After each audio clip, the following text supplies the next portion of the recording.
Então, bom dia, meu querido grupo, eu conciliador, seus preguiçosos que não vieram. Hoje vamos tratar de ler este livro, Em Nome do Acordo, de Luiz Alberto Vará. Como foi passado para todos, a gente vai tentar encerrar ele esse ano. Ele é pequeno, só a parte do Luiz Alberto Vará tem 61 páginas, então vamos ver o que a gente aproveita. O livro se trata é uma organização de alguns textos, e dentre eles, o Luiz Alberto Vará. São 1, 2, 3, 4, 5, são 5 autores. A parte do Luiz Alberto Vará é a parte da... Oi, Beth. É a parte da ecologia, psicanálise e mediação. Bom dia. Márcia, sua mãe também?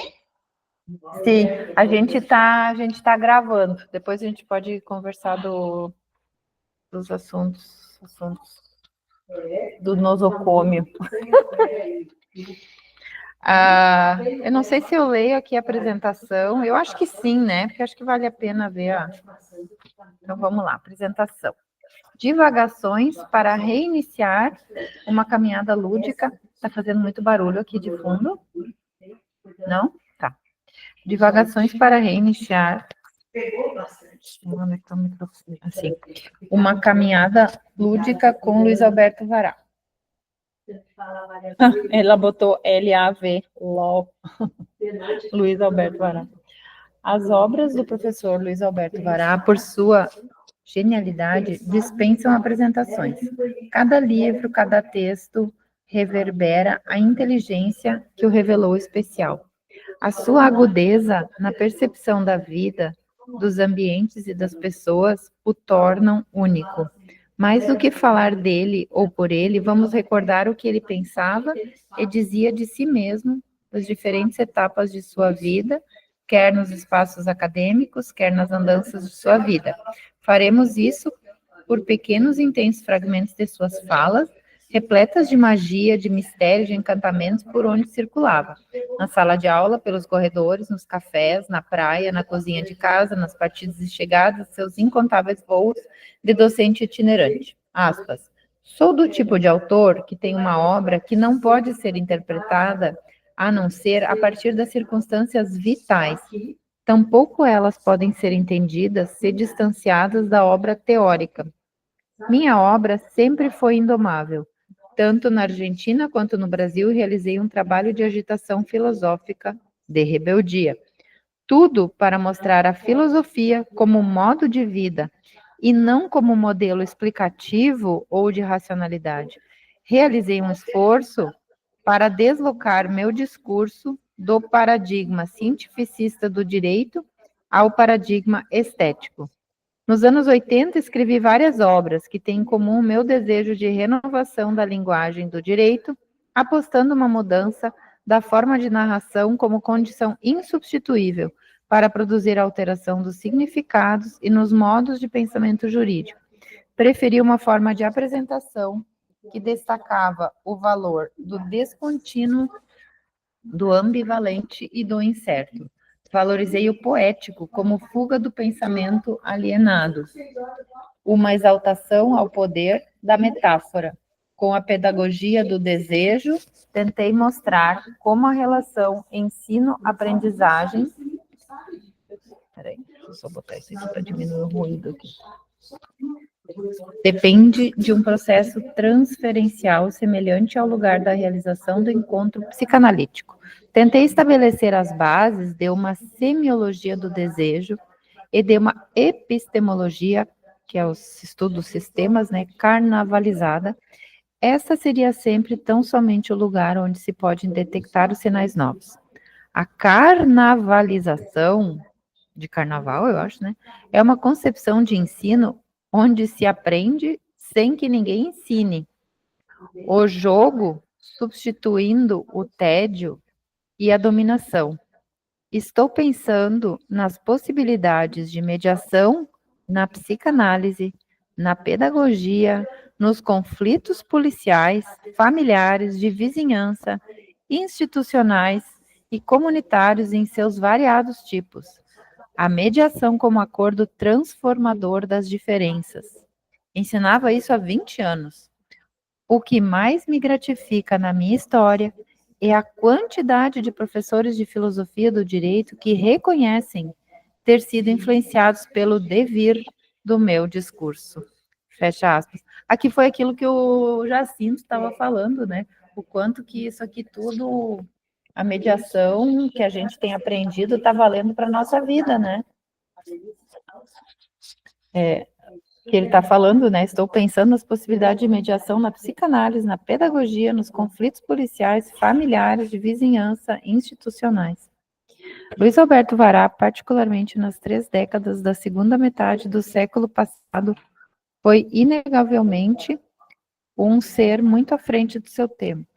No mundo do direito e do ensino jurídico,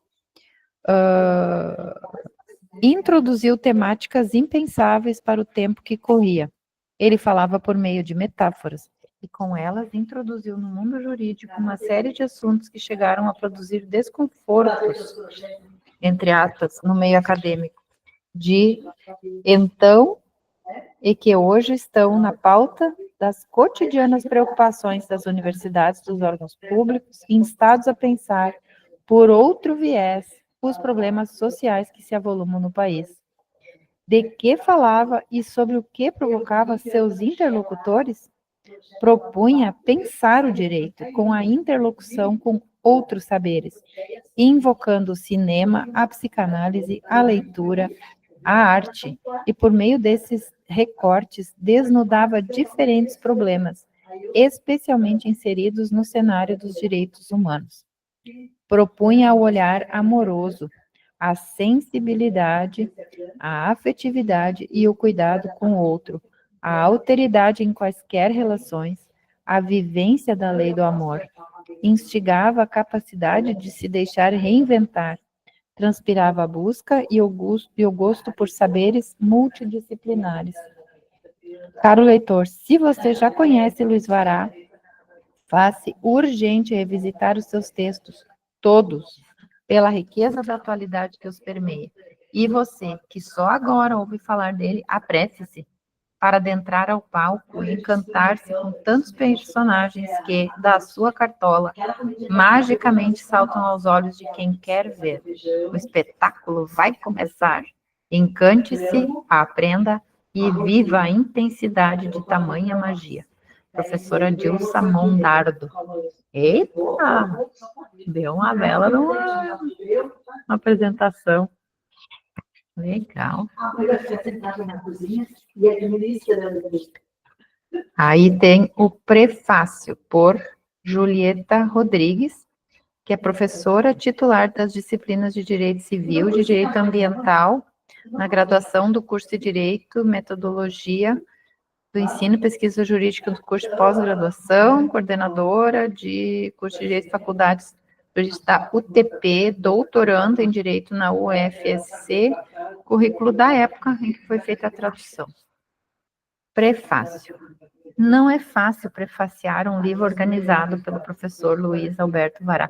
Nós que já lemos ele, né, a gente sabe que isso não é rasgação de seda, né, que o cara é bom, né. Não é fácil prefaciar um livro organizado pelo professor Luiz Alberto Vará, principalmente para quem, como eu, tão pouco sabe sobre a mediação. Mas como negar um pedido que nos honra e, de certo modo, nos homenageia? Nas oportunidades em que ouvi o professor Vará discorrer sobre os princípios e as técnicas que regem o processo de mediação, me ocorreram... Essas tias não param de falar alto. Me ocorreram algumas reflexões sobre as possibilidades que ela pode oferecer. Dentre elas, algumas delas, tenho comigo que a mediação pode ser encarada em diferentes instâncias. Na primeira delas, conceitualmente, a mediação apresenta-se como um processo estruturado, no qual as partes, com o auxílio de um terceiro neutro, o mediador, buscam soluções alternativas para os conflitos que as envolvem. Nesse procedimento, sem medidas judiciais, seja porque têm pressa, seja porque julgam que o procedimento judicial é mais caro, as partes procuram encontrar saídas que lhes satisfaçam. Esse é o resumo de quando a gente vai fazer o curso, né, de mediação. Tenho a convicção que, para mediar, não basta possuir habilidades e técnicas específicas. É preciso dominar a difícil tarefa de integrar-se emocionalmente com os outros. Autodesignar-se mediador, ignorando este fato, significa um mau começo. Mediar é uma arte, e a arte reclama o homem inteiro. Ei, que coisa linda! A arte reclama o homem inteiro, de conduzir um procedimento carregado de intensidade. Ai, eu já estou sentindo o gostinho da poesia aqui desse livro. Todos nós, uns mais, outros menos, estamos seguros de sermos, se não senhores, pelo menos sujeitos de nossos desejos. Essa crença, que nos proporciona a ilusão de manter o controle da situação, provavelmente está fundamentada no sentimento de individualidade que sustenta os valores que nos representam e nos identificam enquanto sujeitos. Cada um de nós tem valores cujo específico é próprio e, de acordo com ele, no ponto de equilíbrio, encontra os seus limites.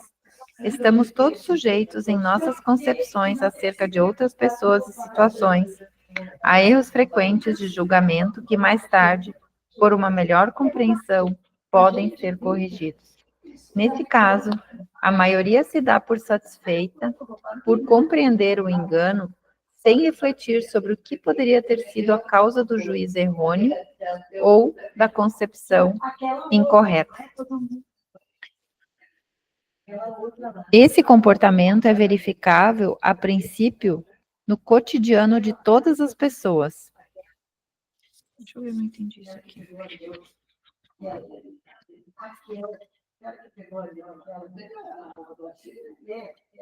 Ah, que ele está dizendo que nós estamos todos sujeitos em todas as concepções acerca de outras pessoas a erros frequentes de julgamentos. E depois, quando a gente tiver a compreensão, a gente consegue corrigir. E nesse caso, a grande maioria se dá por satisfeita por compreender o engano, mas sem refletir sobre o que poderia ter sido a causa desse juízo errôneo ou dessa concepção incorreta. Apenas compreende o engano, mas não investiga. Esse comportamento é verificável, a princípio, no cotidiano de todas as pessoas.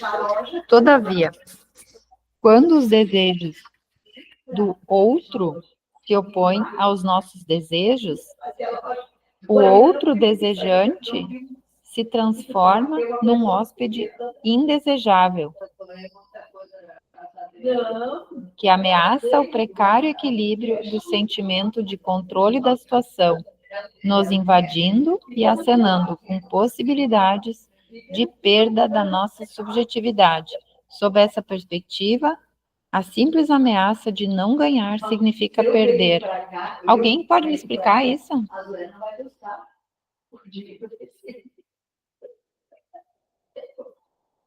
Ela não vai gostar.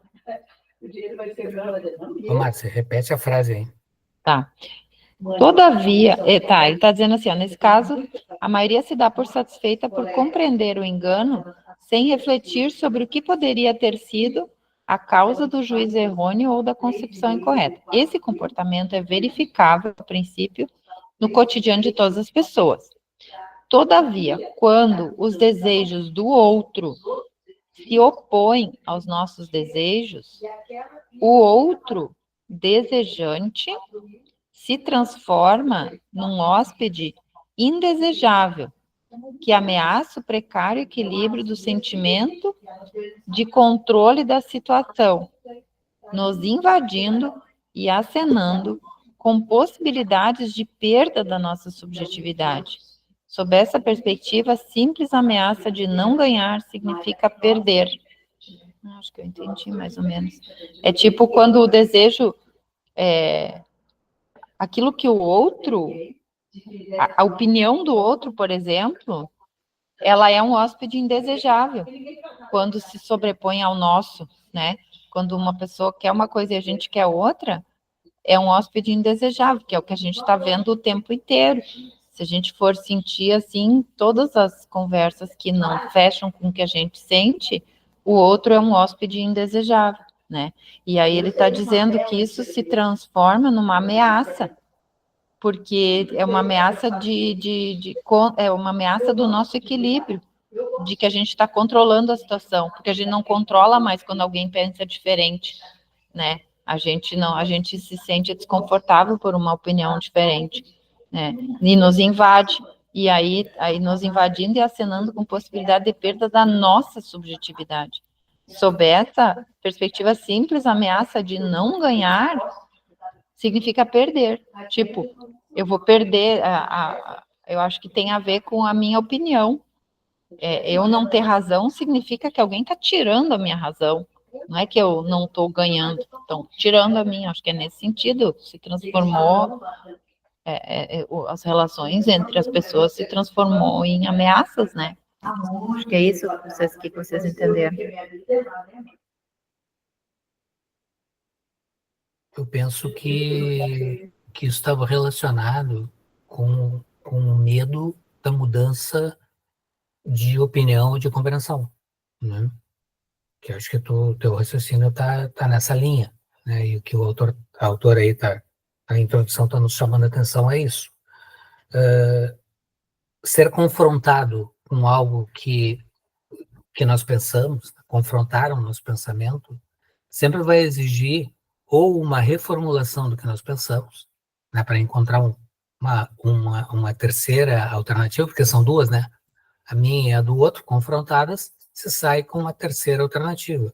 Ou a imposição de uma das ideias, a da minha ou a do outro. E isso não é todo mundo que está disposto, né? Não, ainda mais num período agora que a gente está vivendo essa situação.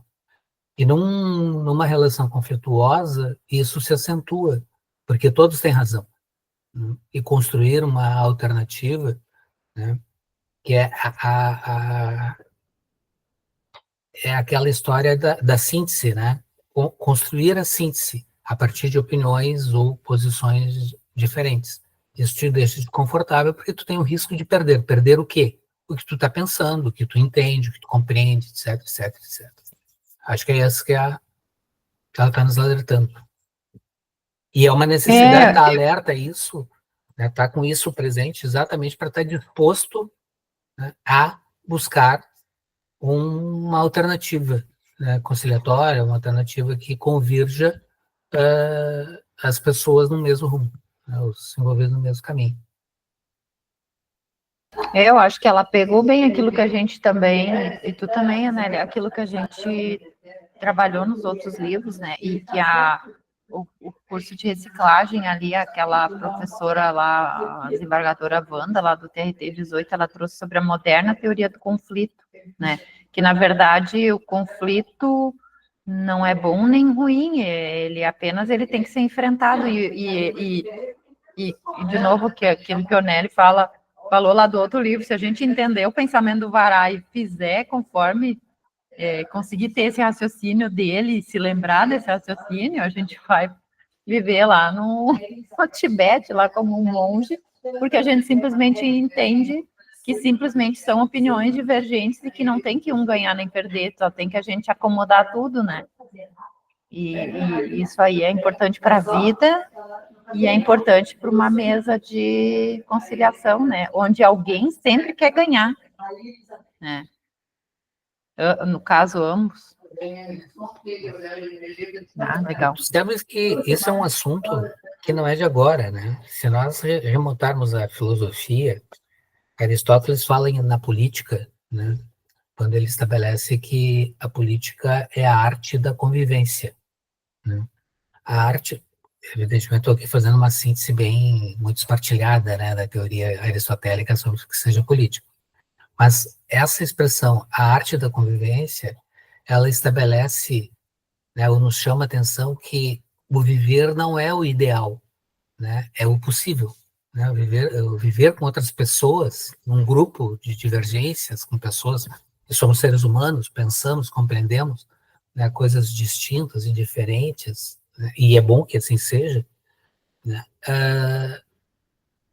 ter essa compreensão de que tu não constrói uma situação idealista, né, da nirvana, mas do possível, de uma convivência pacífica, de uma convivência de progresso, de uma convivência de acolhimento, né, nos chama atenção exatamente para isso, essa disposição de criar essa possibilidade. Isso significa que eu posso avançar, outras vezes terei que recuar, outras vezes terei que pensar diferente, reformular meu pensamento, mas isso não é só né? Isso tem que ser uma via de mão dupla, né? Nas relações que se estabelecem. Isso vale para tudo. Vale para filho, vale para marido, vale para mulher, vale para namorada, para rolo, para confusão, para tudo que tiver na volta aí, todas as relações, para os colegas de trabalho e tudo mais. Parece que essa é o grande alerta, né, que o Vará está fazendo. Outras leituras dele, ele sempre conduz isso, né, estabelecendo que uma solução, que o direito ele não precisa ser o positivado naquela situação do que a lei estabelece. É isso. Não. O direito ele pode ser construído, e para ser construído, nessa relação, tu tem que te integrar, né, ou como é que pode dizer isso? Tem que te envolver, né, com a situação, para poder compreender e, uma vez compreendido, né, construir uma alternativa acolhedora, né, coisa assim. E sobretudo o que fazer quando a gente não tem essa via de mão dupla, né? Que geralmente não tem, né? Geralmente não tem. Como é que a gente acomoda isso e como é que a gente se transforma em um exemplo, né? De alguém querer nos seguir, né? E que a gente, na verdade, que a gente seja um espelho, né? Um espelho disso para quando a gente está no meio do conflito, né? Que queiram, assim, sentir também e buscar dessa forma, né? Essa perspectiva, esse outro olhar. Porque isso é um olhar de consciência, né? Esse é um olhar de consciência. Sabe que uma das situações que a gente percebe agora, mas evidentemente estamos vivendo uma época muito diferente, assim, né, de uma total intolerância, de uma total falta de civilidade, né? Mas as pessoas muitos tendem a olhar uma pessoa que está afim da conversa, que está afim de buscar uma alternativa, como acovardado. Esse é um covarde, não enfrenta as coisas, não briga, não sei o que e tal. Que é um equívoco, né? Que é um equívoco. E nós aqui no Rio Grande do Sul, né, temos uma cultura que é uma cultura bélica, assim, e acham que isso é bacana, né? Uma população, não, eu dou um boi para não entrar numa briga, mas dou uma boiada para não sair. Sabe? Sim, dá o nome de raiz, né, para isso. E se tu te opõe a isso, não, peraí, tem outras formas, né? Porque quando a gente busca outras formas, na realidade nós estamos trabalhando uma lógica de respeitar a convivência, né? De respeitar o outro, de compreender que o outro também tem o mesmo direito de existir no espaço, né, que pode ser compartilhado. Aí não, é um bobalhão, é uma bobalhona, é um não sei o quê, sabe? Essa coisa de uma desqualificação de quem busca... Abobado, né? De quem busca uma alternativa. E isso é um complicador cultural, né? Isso é uma questão cultural, né? De buscar construir isso. Acho que nós aqui, né, que começamos nesse grupo de conciliação, que eu já nem sei mais há quanto tempo que a gente está nisso, já faz alguns semestres que a gente vem conversando, evidentemente todos nós aqui temos, né, independente da técnica, das leituras que fizemos e tudo mais, temos uma tendência para essa discussão, porque senão não estaríamos aqui, né, para buscar alguma... Eu não quero andar com um revólver na cintura, uma faca na cintura, né, não vou dar um boi para entrar, uma boiada para não sair, eu não quero entrar, né? Eu quero buscar, eu compreendo que a convivência, né, numa coletividade, numa sociedade, ela, por si só, ela é geradora de conflitos, eu compreendo isso, né?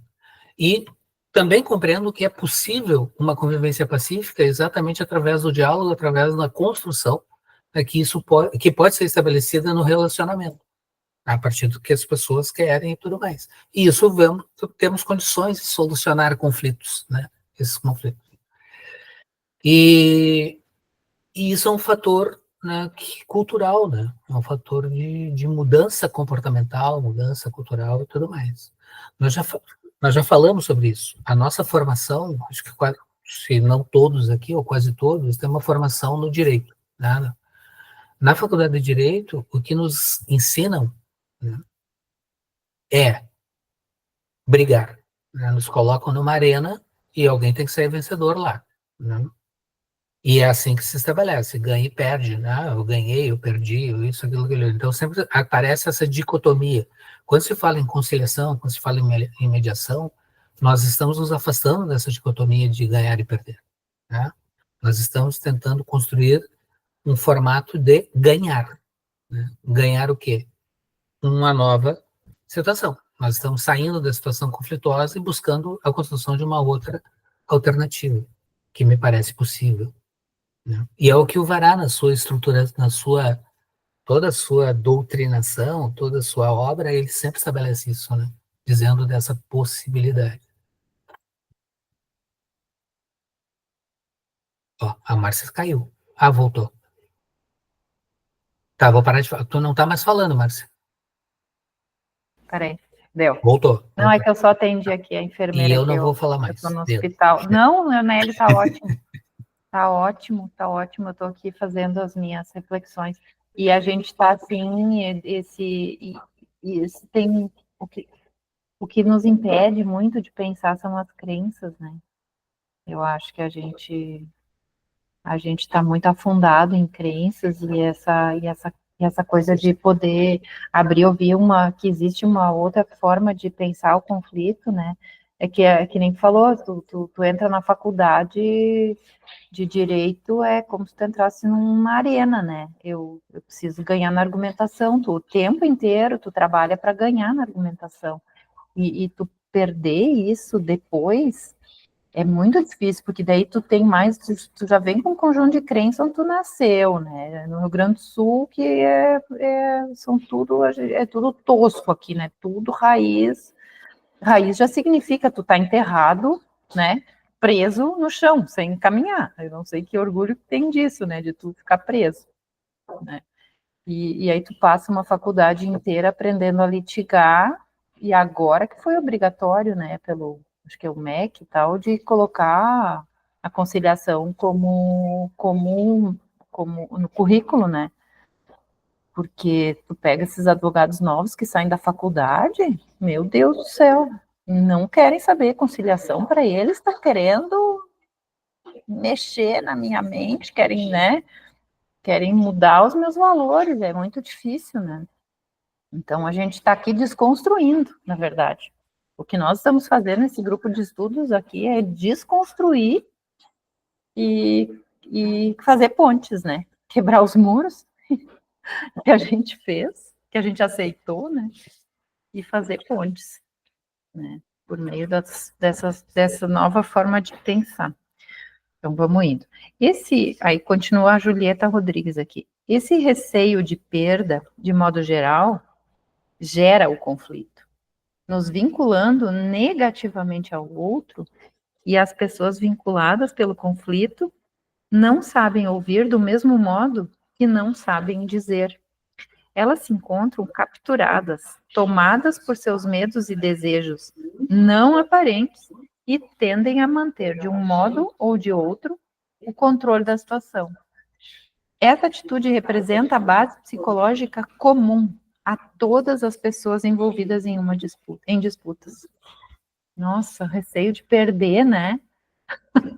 Receio de perder, às vezes, se vocês não lembrarem, assim, quantas vezes a gente foi para uma mesa de conciliação que as pessoas sequer sabiam o que elas queriam, porque elas não tinham proposta, elas só tinham medo de perder.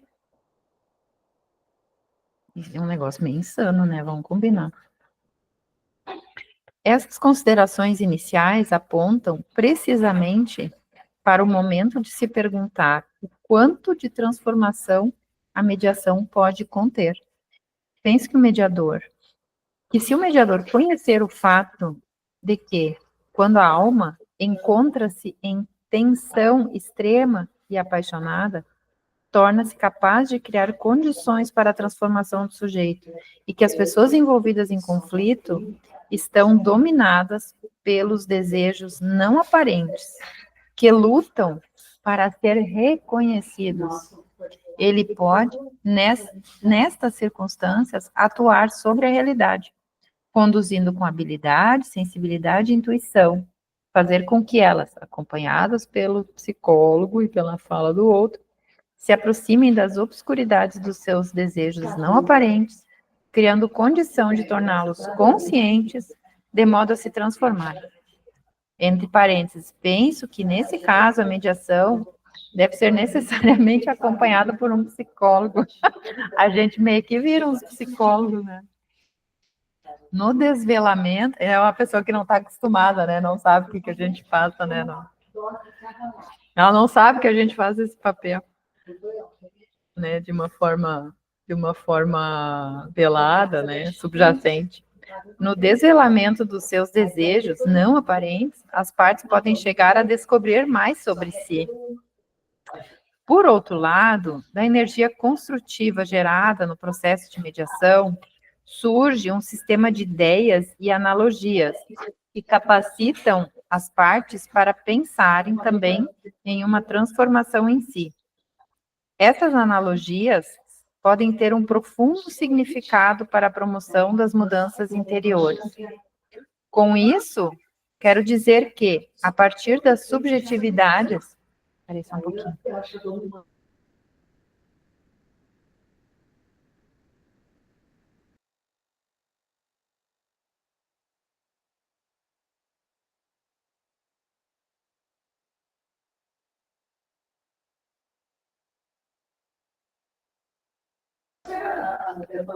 Desculpa, estava atendendo a mãe.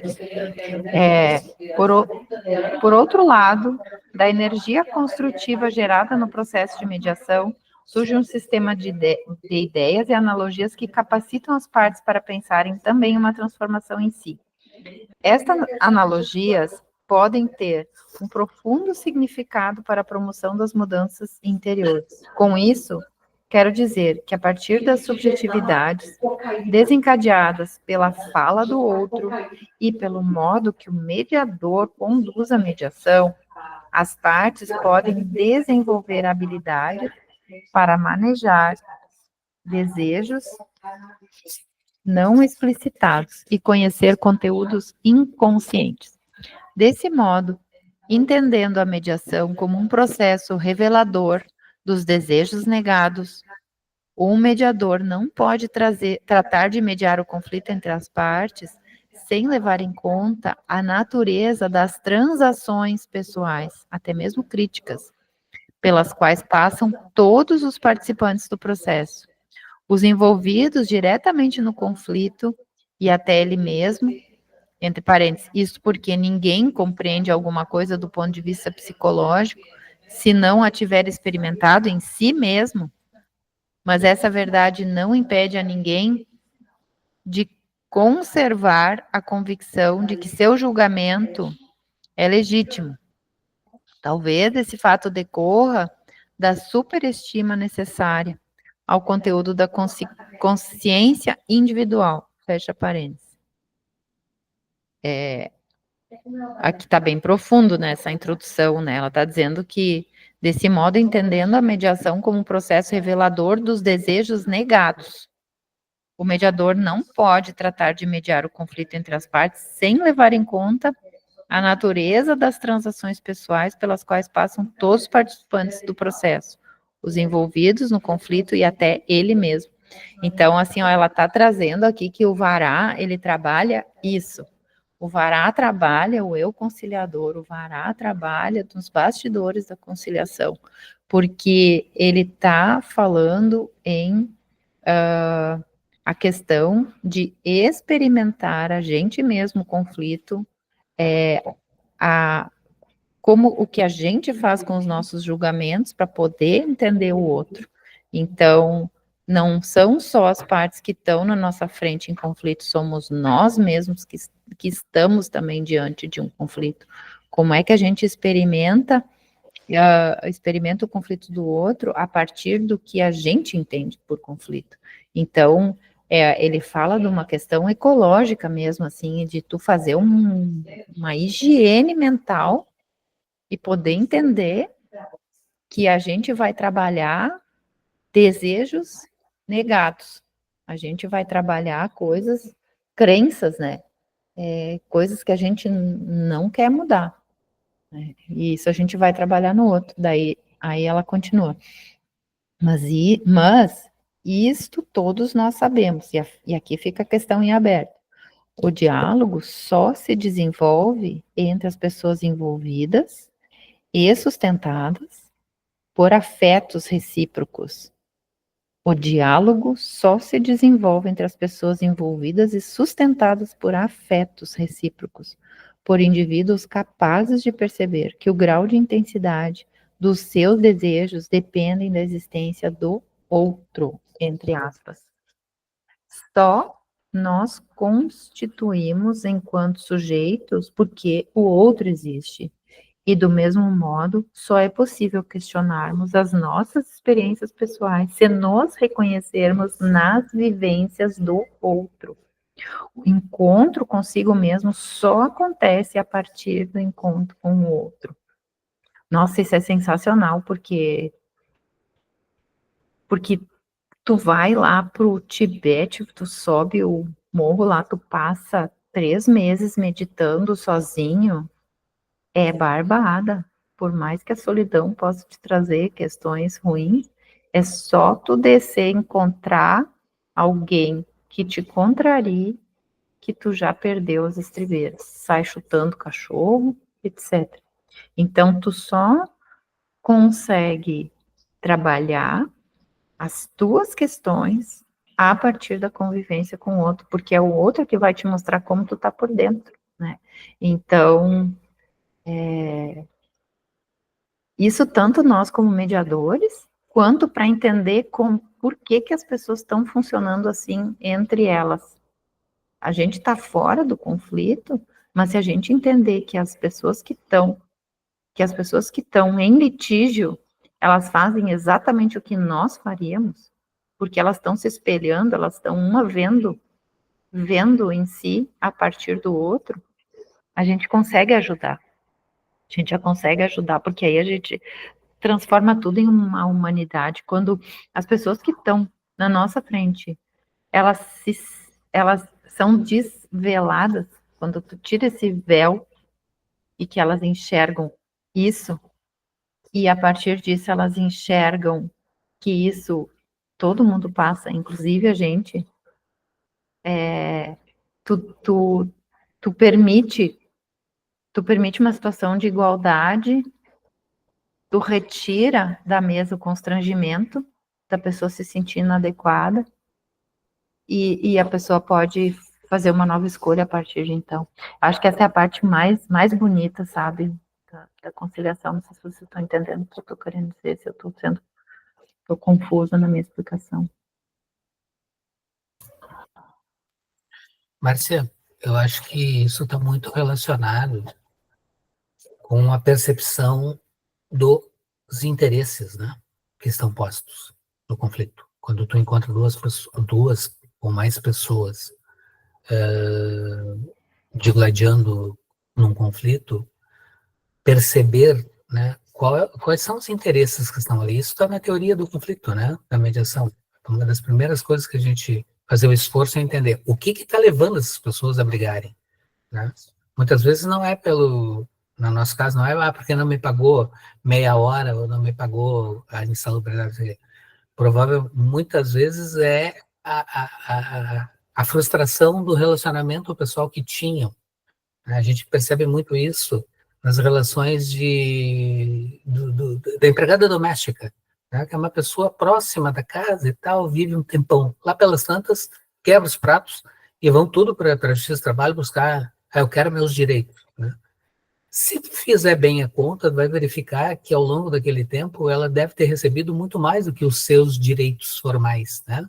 Porque é a relação informal da proximidade, não sei mais o que e tal. Mas daí chega naquele momento, chegou uma determinada situação de esgotamento e o conflito se estabeleceu de tal maneira que é uma forma de vingança, muitas vezes, né? Não estou dizendo que é sempre assim, né? Mas muitas vezes a gente percebe isso. Perceber esse interesse, né, o que tem por trás, o que está acontecendo, é uma forma de se integrar nessa relação. É um envolvimento, entre aspas, né, porque totalmente envolver num conflito que não é teu é bem complicado, porque dentro vai pegar um lado ou outro, mas tentar compreender o que está colocado ali, né, é uma necessidade para conseguir, né, ou poder ajudar, né, na solução. Porque senão dá razão para um ou dá razão para outro, cada um tem os seus motivos, né? E esses motivos eles são alimentados por situações de frustração, dos interesses pessoais e tudo mais. Compreender ou identificar esses interesses vai ajudar, né, a buscar a alternativa. Acho que isso é o que ele nos chama a atenção disso, né? Fala em teoria do conflito e tudo mais. Não, eu não Legal li isso esse aí. livro, mas outras obras do Vará, ele transita com isso, né? Que nós não podemos nos afastar da teoria do conflito. Né? Legal isso. Na teoria do conflito a gente encontra isso, né? É um dos primeiros ensinamentos que a gente teve lá nas formações como conciliador, né? É o diálogo, estabelece o diálogo e tal, para tentar identificar o que está por trás daquele conflito, né? Porque o que a gente está vendo é a ponta, né? Está vendo é o externo, mas o que levou aquilo? O que aconteceu? É possível E se tu reconstruir ou é o abandono? Até uma construção de abandono. Isso vale, né? E daí vale para todas as coisas. A gente vê muito disso nas relações de casamento, né? Casamento que termina. Muitos casais encerram a sua relação de maneira totalmente quando não se falam mais, raiva e ódio um do outro, não sei mais o quê. E não percebem, né, que em algum momento da vida, né, tiveram convergências, né, se amaram, casaram, construíram família, tiveram sonhos, né, bom, não funcionou, mas agora abandona tudo isso que foi bom por um determinado tempo, ou que levou à construção disso, e gera uma situação de insuportabilidade. Estou dizendo que precisa, né,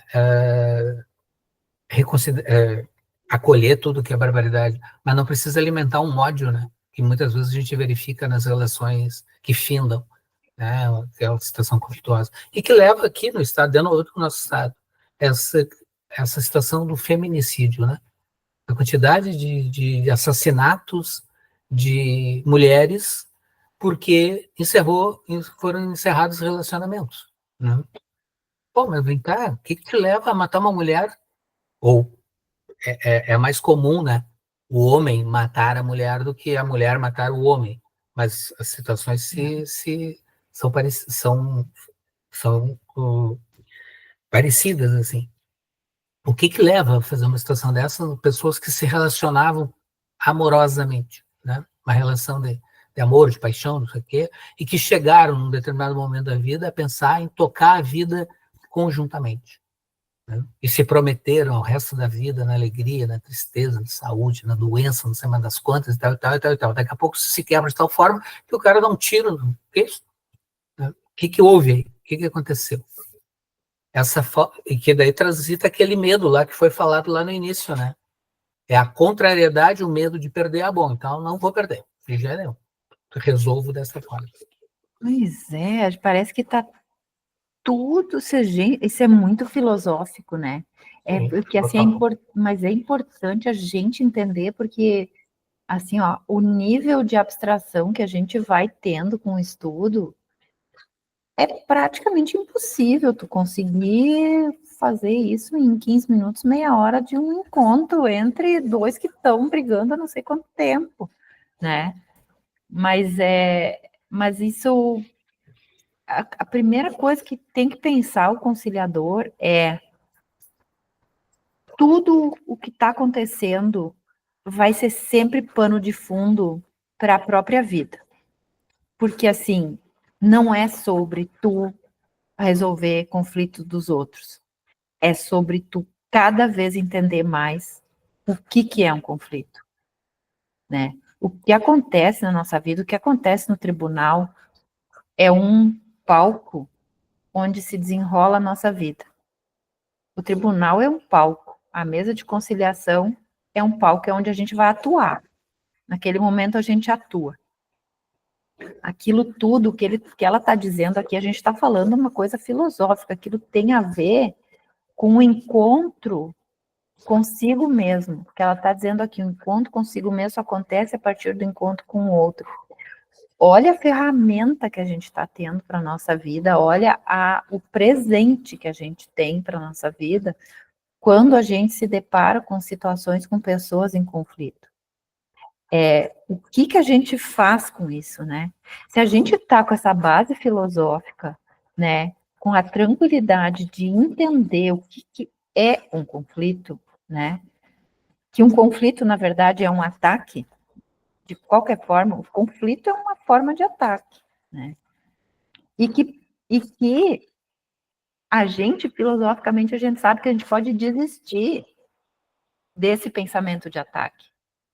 Porque, vamos lá, se a gente considerar todos esses grupos, por exemplo, tem o coletivo de mulheres, as mulheres lutando pelo direito, coletivo disso, coletivo daquilo, todo mundo lutando por seus direitos. Se a gente olhar mais para trás, dando passo atrás, a gente vai vendo que toda forma de querer colocar o seu direito, não estou dizendo que está errado, não estou dizendo que está errado, só estou dizendo para avaliar que todas essas tentativas que se faz por estabelecer direitos, seja de minoria, disso, de aquilo, tem a ver o tempo inteiro com ataque, e tem a ver com tu estar sendo uma parte nessa configuração. O que tu pode fazer para tu não ser o objeto de ataque e tu não atacar? O quanto que tu quer investir na tua paz, né? Não estou falando que os direitos de minoria não tem que se lutar, mas que eles também estão para nos mostrar alguma coisa. Eles também estão para nos mostrar alguma coisa. Porque também é uma forma de ataque. Porque, assim, a minoria briga contra a maioria, né? É um negócio delicado para falar, né? É que, assim, a gente está buscando uma base mais filosófica, mais profunda. Porque o conciliador, ele precisa sair um pouco dessa luta de um contra o outro. Porque tem como trazer, sabe? Mesmo que seja... Porque, assim, o conciliador a gente não vai conseguir conciliar direito de, por exemplo, banqueiro com bancário. Não se consegue. Ali tu consegue resolver uma situação superficial, né? Tu dá uma perda que um teve, que botou o empenho dele, tu consegue tapear aquela situação. Aquilo foi um microconflito dentro de um país que a gente vive. Agora, o conflito interno de um ser humano que entrou dentro de uma instituição, num primeiro momento entrou porque precisava, num segundo momento viu que estava sendo abusado, não fez nada para sair da situação do abuso, continuou lá. Então, a segunda vez é responsabilidade dele, mas ele continua, porque daí dá explicações, eu não tenho onde trabalhar, blá, blá, blá. A gente tem questões sociais, assim, né? Mas isso tudo São microcenários que vão acontecendo na nossa vida, que a gente vai lutando como pode, vai sobrevivendo como pode, as minorias vão se ajudando e tal, mas isso não quer dizer que o conflito termine, o conflito interno de ser vítima de certo ponto em relação ao que a vida tá trazendo, né? E que tu vai partir para outras situações, tu vai continuar repetindo esse tipo de comportamento na tua vida, né? Não se trata de vencer alguém, né? Para isso a gente tem todos esses aparatos judiciais que vão fazendo enquanto que as pessoas vão se organizando, mas internamente, se a gente realmente quer paz, a paz integral, existe um outro caminho, que é diferente da luta. É isso que eu quero dizer, eu não estou dizendo que isso tenha que se aplicar, e acho que nem cabe aplicar, né, no nosso dia a dia. A gente trabalha na seara do direito do trabalho, a gente sabe dos princípios do trabalhador, a gente sabe das minorias, e a gente sempre vai estar buscando para que não haja algoz na nossa mesa, para que ele não seja prejudicado, né? A gente sempre vai estar com nossos olhos no vulnerável, mas a gente tem que entender que isso é só uma atuação, né? Muito para trás, nos bastidores, bem para trás, filosoficamente, a gente está tratando de pessoas que não conseguem sair de um enredo na vida. A gente está falando uma coisa muito mais profunda, né? É desenredar isso para que a partir de então eu possa fazer novas escolhas.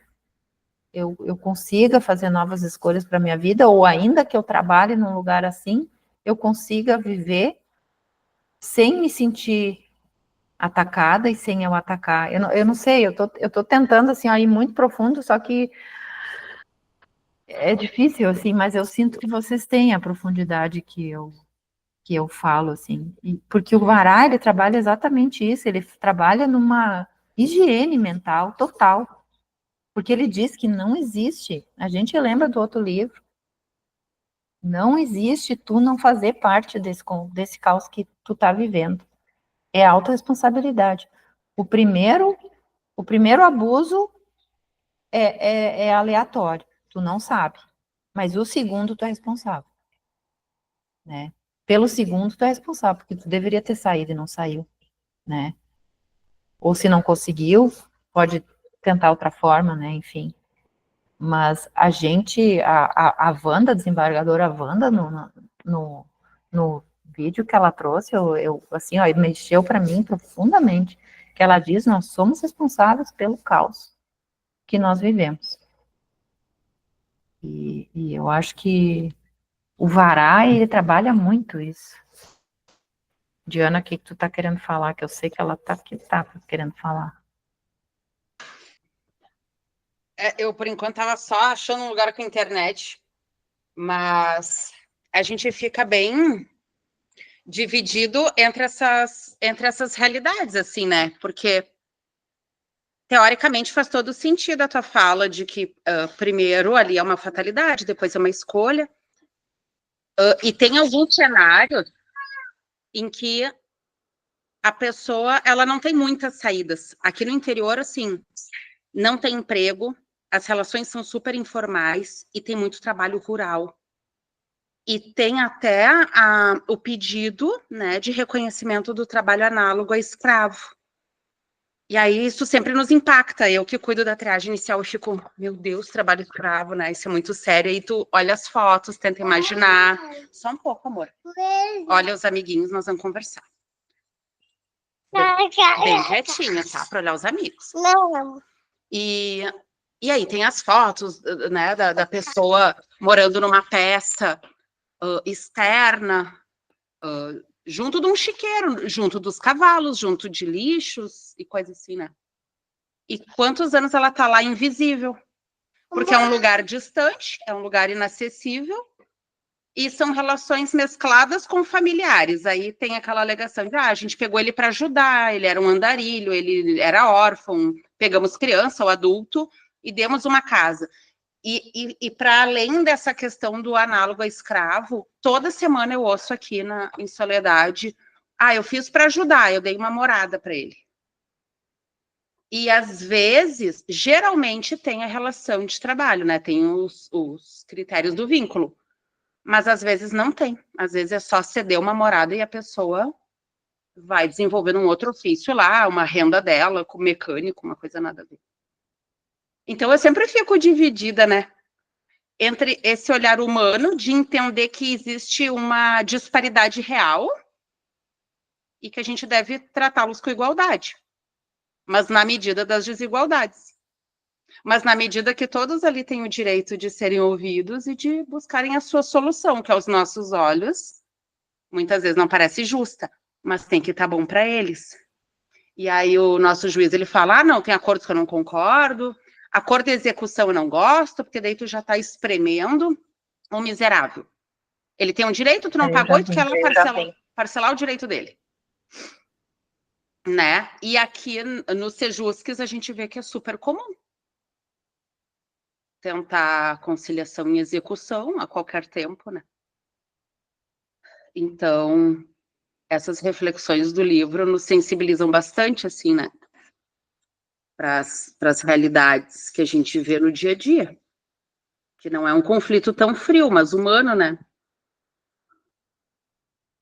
Eu estava ouvindo aí acho que está dando um eco aqui. A observação que vocês falaram, gostei muito. E o importante, tudo foi importante, é claro.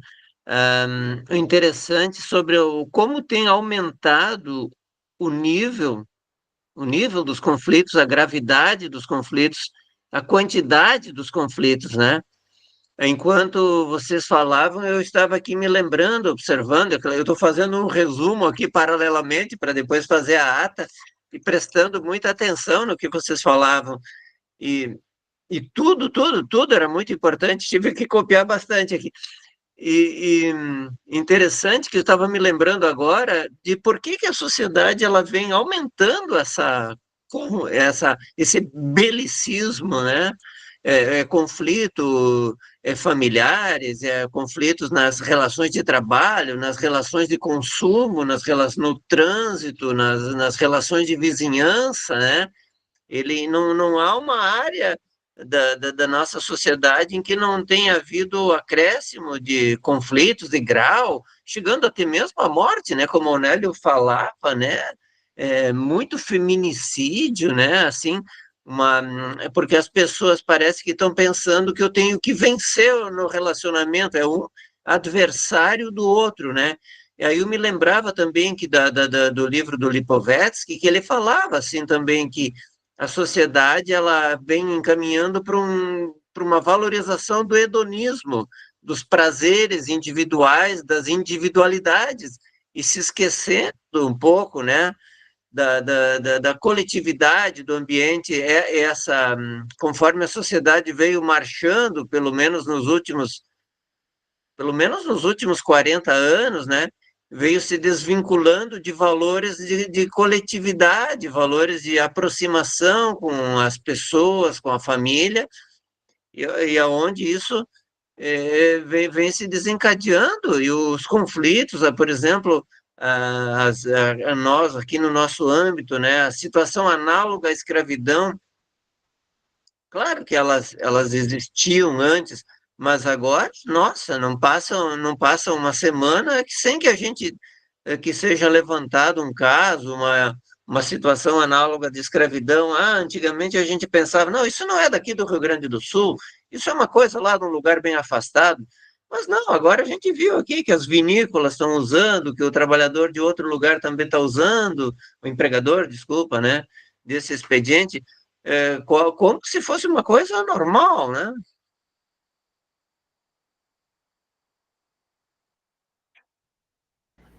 E acho que é isso aí. Ai, vocês fecharam bem, assim, o que eu penso também. porque a gente vai buscando essa base filosófica, mas ao mesmo tempo a gente sabe que a gente ainda está emocionalmente, psicologicamente, socialmente, está ainda em condições muito precárias, né? A gente tá carecendo de uma evolução, assim, né? E aí, se a gente pega aquela pirâmide de Maslow, né, que é um dos primeiros níveis, assim, são os prazeres imediatos, né? E além dos prazeres, tu suprir a fome, né? O frio, tu ter básicas condições de existência, né? Então a gente parece que nunca sai daquele primeiro plano, né? A educação e tal. Então a gente não consegue ir adiante para tu trabalhar no ser social como um ser que tenha escolhas. Quando a pessoa não tem direito a um trabalho digno, como, né, tu tá em condição análoga de escravo, tu é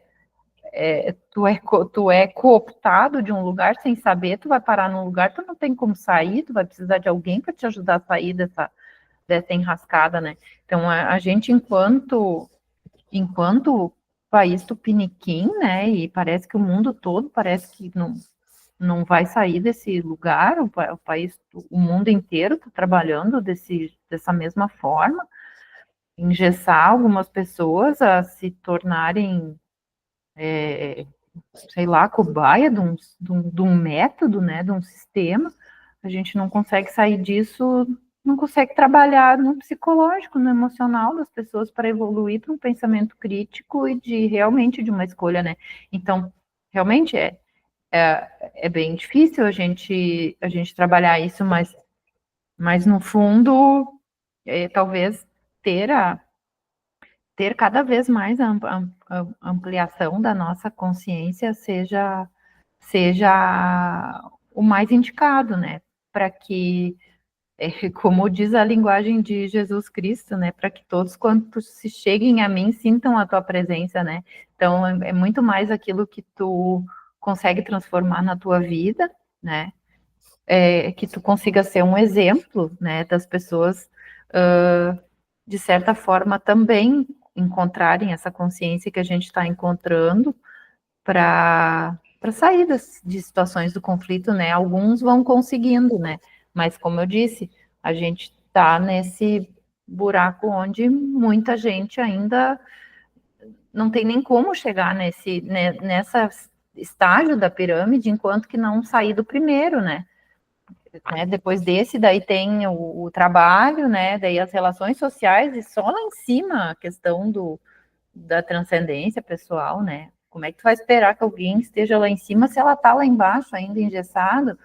O sistema engessa para poder se deleitar, né? Das riquezas, alguns só, né? Então, realmente que nem a Diana disse, é difícil da gente poder entender o que fazer, né? Então, talvez o mais básico é a gente seguir, né? Entendendo tudo isso para que a gente consiga ter um exemplo também para aqueles que conseguirem e quiserem, tiverem condições e a partir de quando tem condições quererem sair dessa situação, eles possam, através do nosso exemplo, né? Uma coisa que tem acontecido, que tem ocorrido, pelo menos tenho lido bastante sobre isso, é que tem analistas que eles dizem que hoje em dia na sociedade atual não existe mais capitalismo nem socialismo. Nós temos retornado a uma sociedade feudalista, né? Ou seja, um retorno, e só que agora com um nomezinho mais bonito, né? O tecnofeudalismo. Você vê, por exemplo, que essas empresas transnacionais invadem fronteiras, né? Tem uma aí, por exemplo, o caso mais recente é do Twitter, né?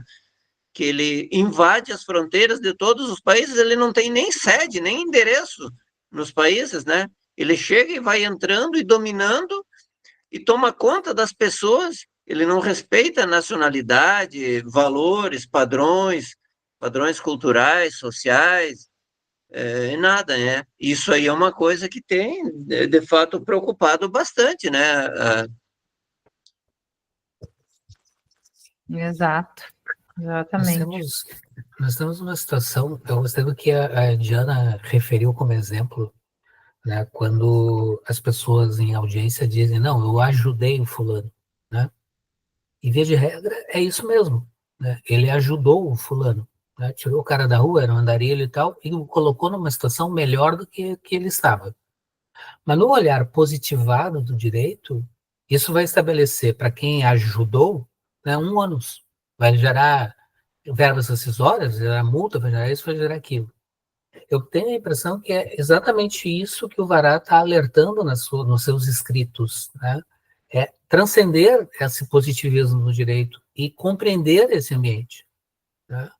Muito provavelmente, numa situação dessas, não é de aplicação da CLT pura e simples, é verificar a situação ali posta, né? E buscar uma alternativa para aquele conflito. O que levou aquele conflito? Porque o cara que era um andarilho, né, recebeu uma morada, ficou um tempo laborando, daqui a pouco entra num conflito, vai à justiça, vou lá buscar meus direitos e tal. No direito positivo, ele provavelmente vai demonstrar que ele tinha uma relação de emprego, de subordinação, de não sei mais do que, disso, aquilo, aquele outro. Mas sem haver a consideração, né, que ele está numa situação infinitamente melhor do que a que ele estava quando este o ajudou, né, nessa situação. Estou aqui, não sei se é verdade isso e tal, mas a necessidade de perceber isso é que levaria a uma solução pacificada, né, uma solução deste conflito. Isso não vai resolver. Se o juiz né, diz, não, paga isso, paga aquilo, paga aquele outro, paga aquela forma, né?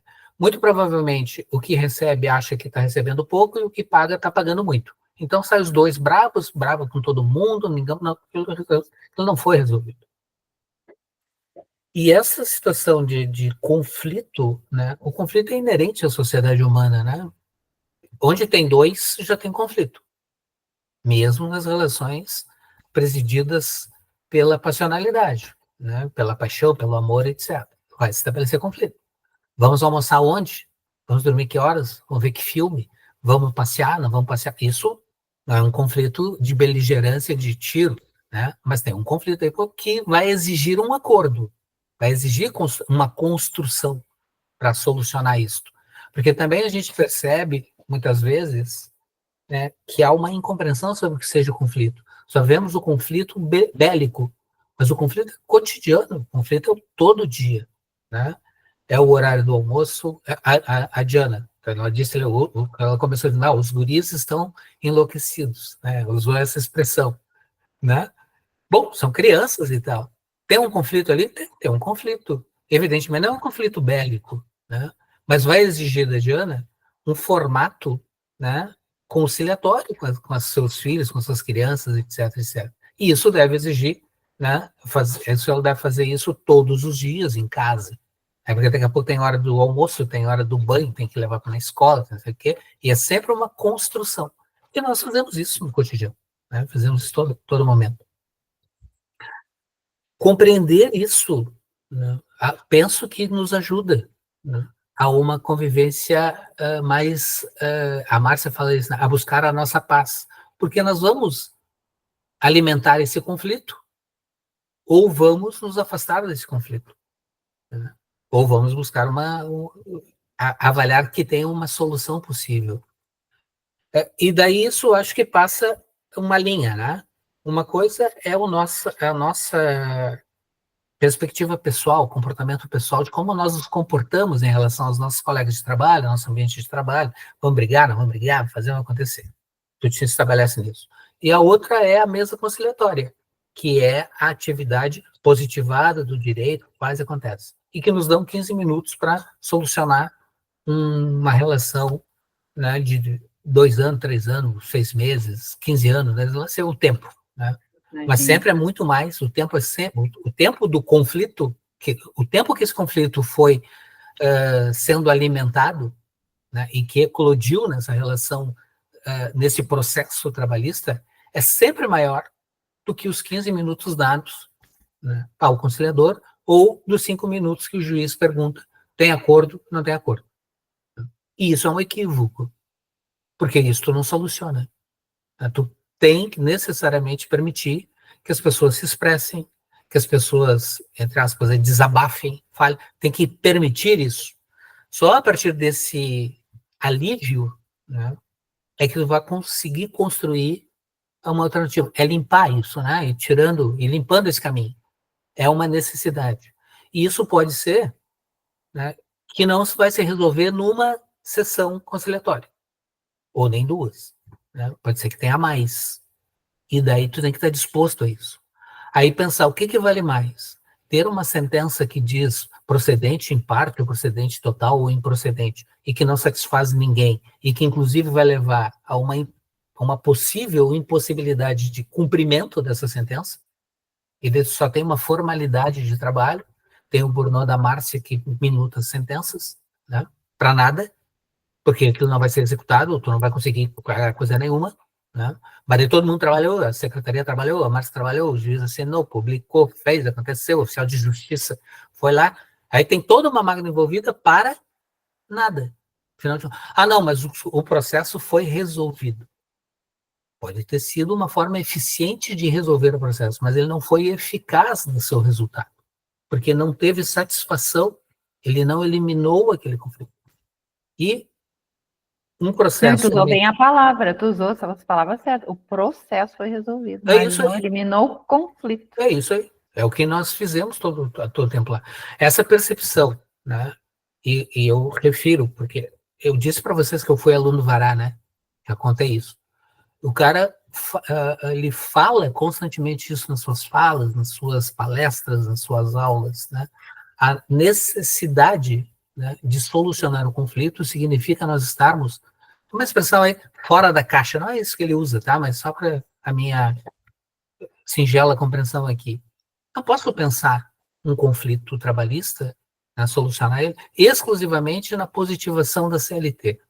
Isso não vai resolver. Né? Mas eu tenho como buscar alternativa? Claro que tenho. Temos uma quantidade de coisas. E é isso que ele está nos chamando a atenção. É isso que ele está nos alertando. Olha, quando ele fala em ecologização do direito, é uma amplitude disso. Né? Ele está ampliando. O direito é um sistema. Né? E precisa, é evidente que precisa. Agora, eu aplico aquilo duro e simples? Não. Eu tenho que considerar, né, aquela situação onde eu estou. Porque uma solução para um não será necessariamente a mesma solução para outro, porque o formato da relação se estabelece diferente, se estabelece de outra forma. De novo, o exemplo da Diana.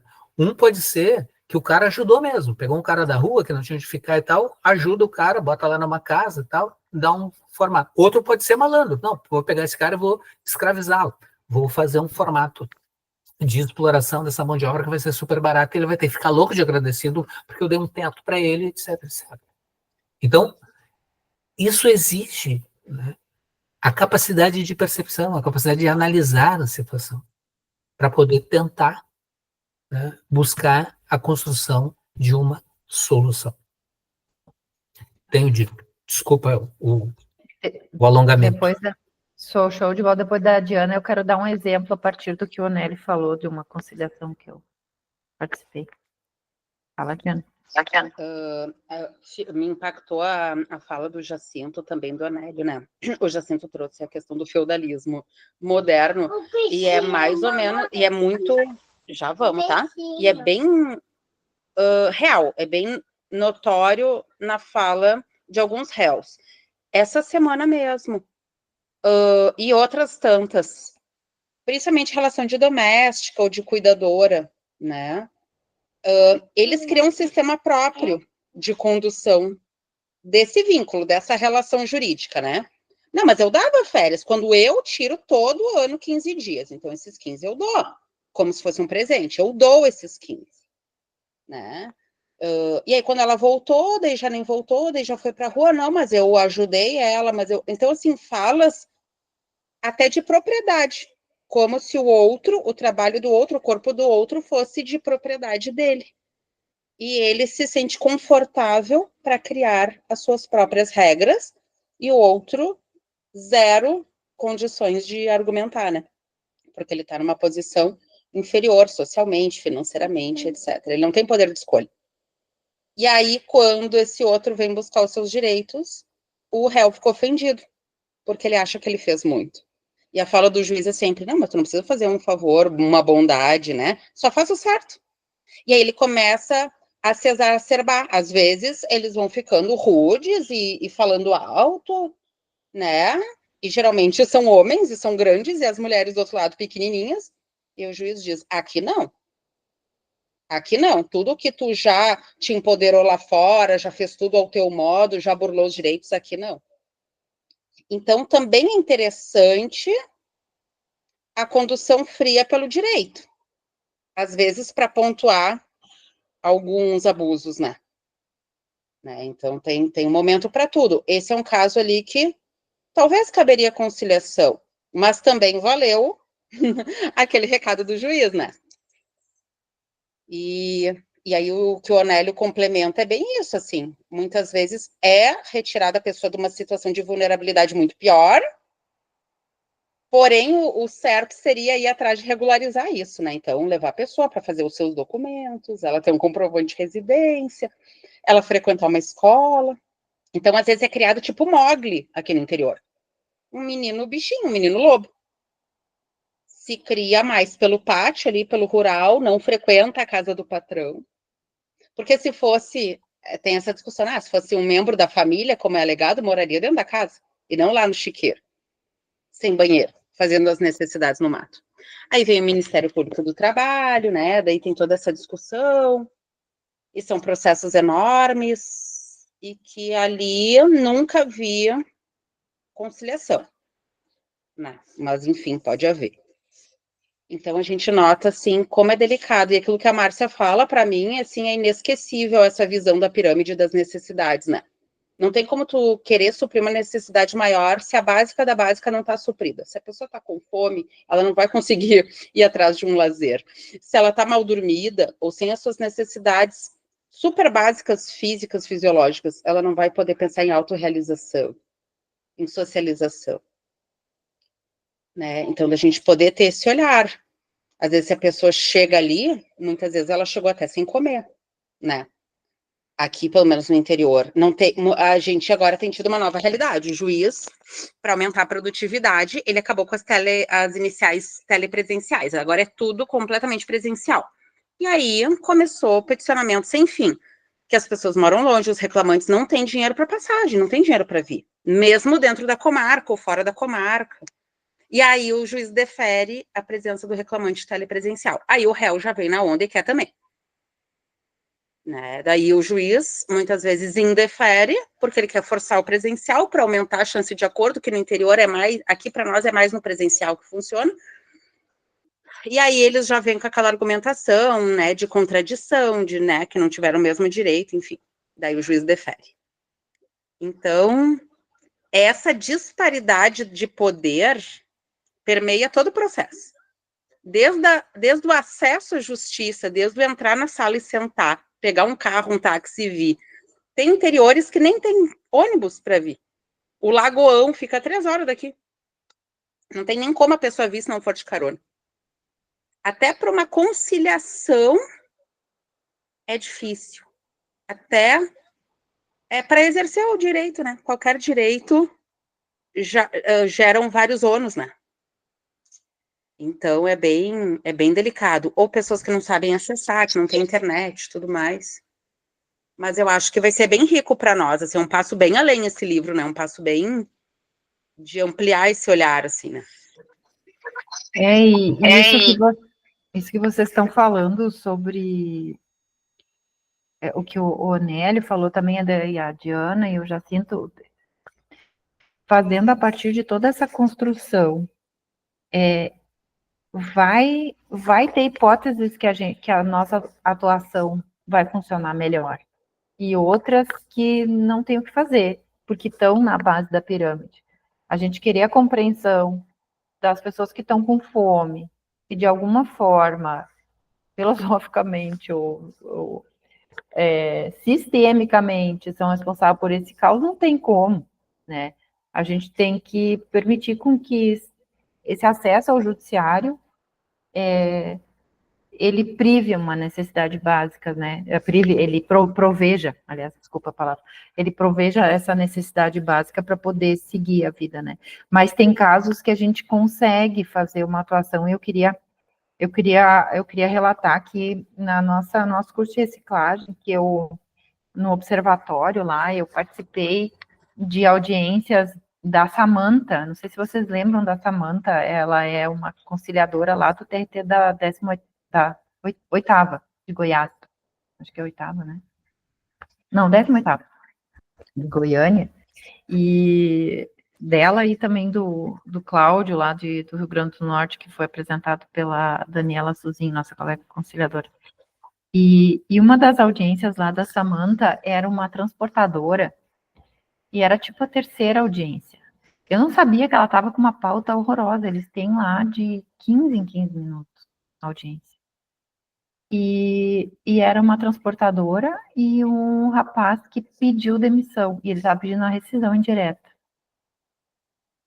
E quando chegou ali na hora, o patrão era daqueles, assim, que eu fiz tudo certo, esse cidadão, ele não tem direito, mas assim, para não dizer que eu sou uma pessoa intransigente, eu ofereço R$500, e o outro estava pedindo 5 mil.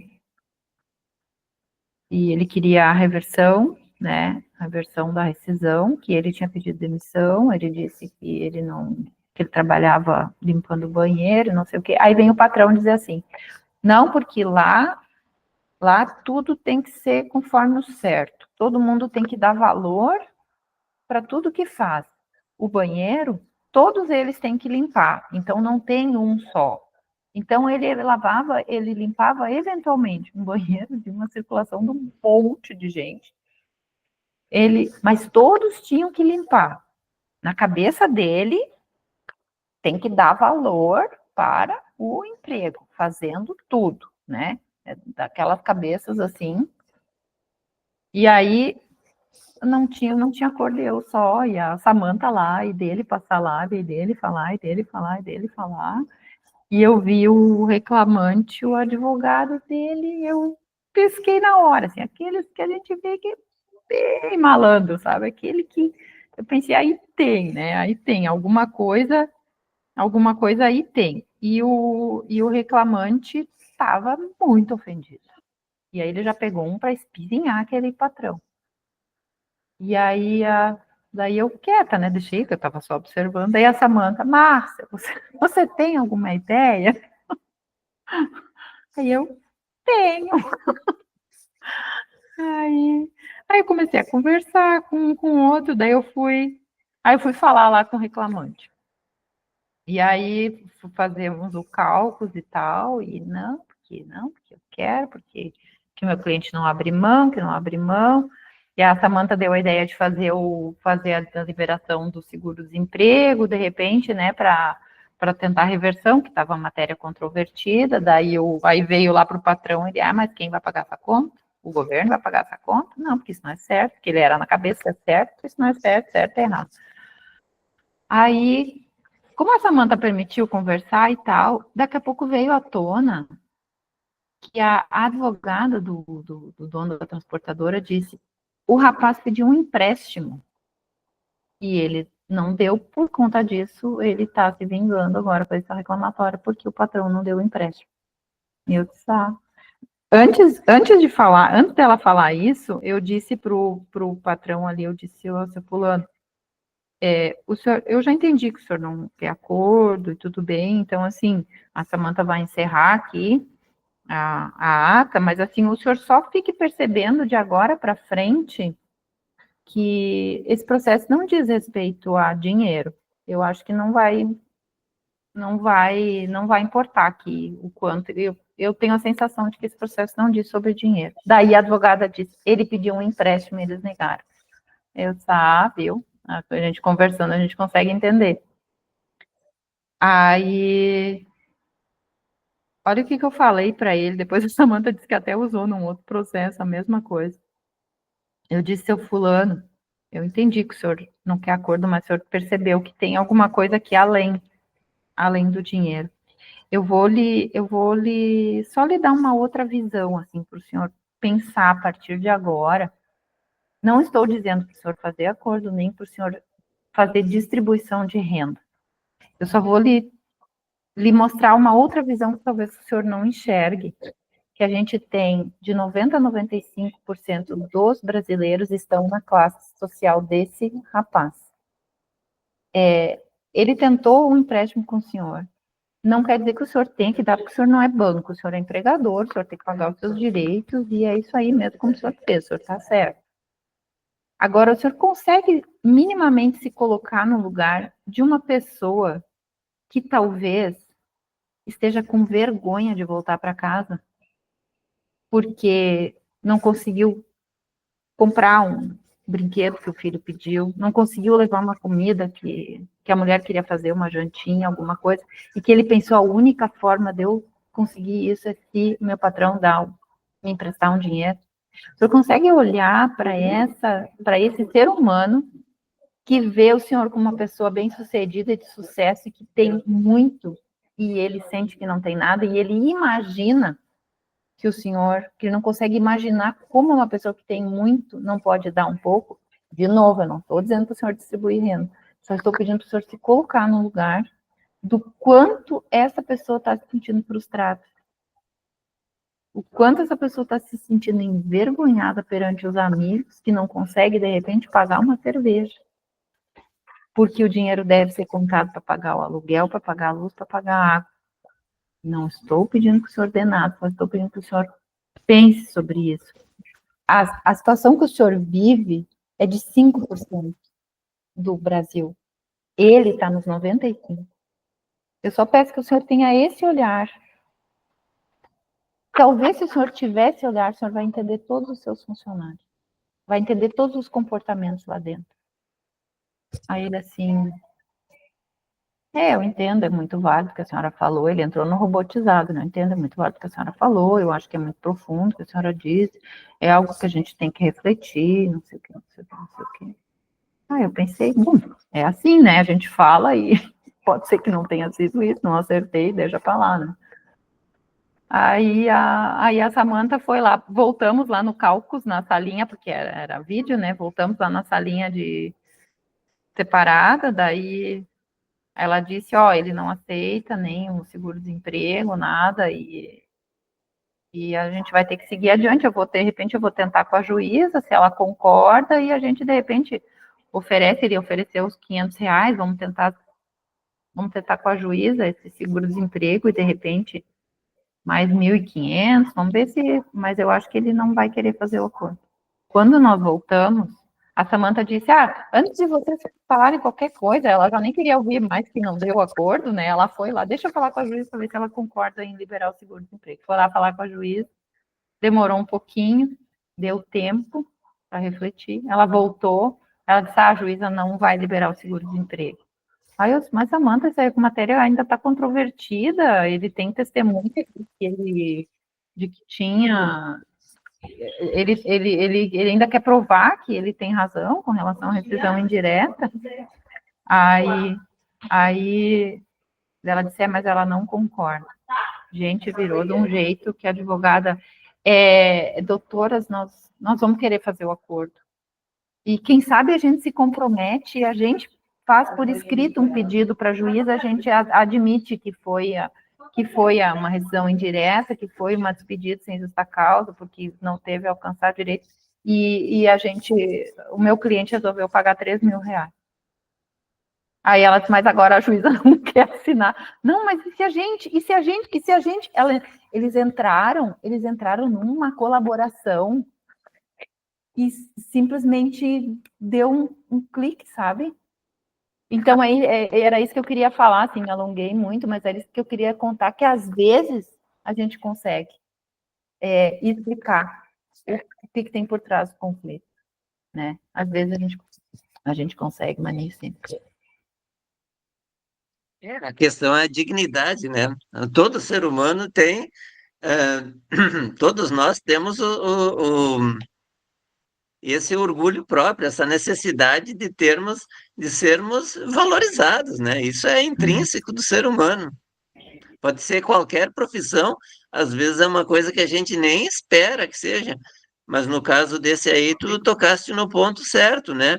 Eu acho que Era a dignidade dele que foi afetada, que estava abalada, né? E ele entendeu, sabe? Isso foi muito bonito, assim, que ele simplesmente, se era ou não era, ele entrou num. A gente conseguir achar esse equilíbrio, sabe, no momento, tu empoderar todos, para todos estarem no mesmo patamar da mesa. Eu acho que essa é a parte principal. Nem sempre a gente consegue, mas quando consegue, eu acho que é uma vitória. Teve essa ideia aí que foi uma sacada de mestre, né? Pois é, deu certo. Depois a Samanta, para mim, me mandou um. Ah, tchau, Beth. Beijo. A Samanta Pessoal, me mandou um. eu vou ter que sair também. Estão me chamando aqui. Tá bom, vai lá. Um abraço para vocês. Bom vê-los. Eu vou encerrar o último Desculpa, parágrafo. Márcia. A Samanta Desculpa, daí... muito obrigada, não, perdão. Tá, não, a gente já está na hora, daí a Samanta até me mandou mandou uma mensagem dizendo que ela aplicou o mesmo argumento. Eu vou só ler o último parágrafo e nós vamos encerrar, só para conseguir terminar a introdução. Finalmente, acredito que a mediação não acontece e não pode ser sustentada por quem se situe à margem de seus efeitos, por quem queira permanecer imune às suas consequências. O seu aprendizado e a sua prática não comportam essa pureza, essa neutralidade, porque o discurso da mediação é sempre uma fala do e com o sujeito, com sua inafastável implicação. Dito isso, pessoal, vamos encerrar porque já está no horário, já é 11h07. Então, a gente vai conversando no grupo e vê o novo encontro. Foi um prazer. Um ótimo final de semana para todos.